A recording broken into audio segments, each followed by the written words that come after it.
നഗരസഭാ പരിധിയിൽ നിരവധി പേരെ കടിച്ച നായ ചത്ത സംഭവത്തെ തുടർന്ന് മുനിസിപ്പൽ ചെയർപേഴ്സൺ ജോയ്സ് മേരി ആന്റണിയുടെ നേതൃത്വത്തിൽ അടിയന്തര യോഗം ചേർന്നു.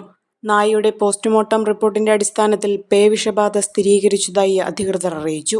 ഗവൺമെന്റ് ആശുപത്രി അധികൃതർ, വെറ്റിനറി ആശുപത്രി പ്രതിനിധികൾ, ആരോഗ്യവകുപ്പ് ഉദ്യോഗസ്ഥർ എന്നിവരുടെ സാന്നിധ്യത്തിലായിരുന്നു യോഗം. ആദ്യം 9 പേർക്ക് മാത്രമാണ് കടിയേറ്റതായി റിപ്പോർട്ട് ചെയ്തിരുന്നതെങ്കിലും പരിശോധനയിൽ 13 പേർക്ക് നായയുടെ ആക്രമണം ഉണ്ടായതായി കണ്ടെത്തി.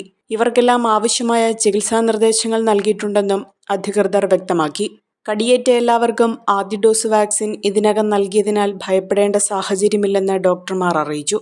സമാന ലക്ഷണങ്ങളുള്ള മറ്റൊരു നായയെ കണ്ടെത്തിയതായി റിപ്പോർട്ട് ലഭിച്ചിട്ടുള്ളതിനാൽ നാളെ തന്നെ ഡോഗ് ക്യാച്ചേഴ്സിനെ വിളിപ്പിച്ച് നടപടി സ്വീകരിക്കാനും നഗരപരിധിയിലെ നായകൾക്ക് വ്യാപകമായി വാക്സിനേഷൻ നൽകുന്നതിനുള്ള ക്യാമ്പ് ആരംഭിക്കാനും നഗരസഭ തീരുമാനിച്ചു. നിലവിൽ ഭയപ്പെടേണ്ട സാഹചര്യമില്ലെന്നും പൊതുജനങ്ങളുടെ സുരക്ഷ ഉറപ്പാക്കാൻ ആവശ്യമായ എല്ലാ നടപടികളും നഗരസഭ ശക്തമായി സ്വീകരിക്കുമെന്നും ചെയർപേഴ്സൺ ജോയ്സ് മേരി ആന്റണി അറിയിച്ചു.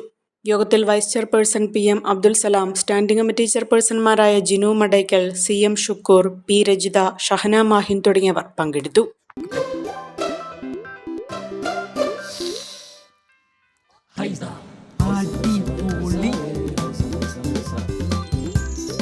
ഹൈസ കറി പൗഡർ ഉണ്ടെങ്കിൽ ഏത് പെണ്ണിനും നല്ല കൈപുണ്യമുള്ള വീട്ടമ്മയാകാം.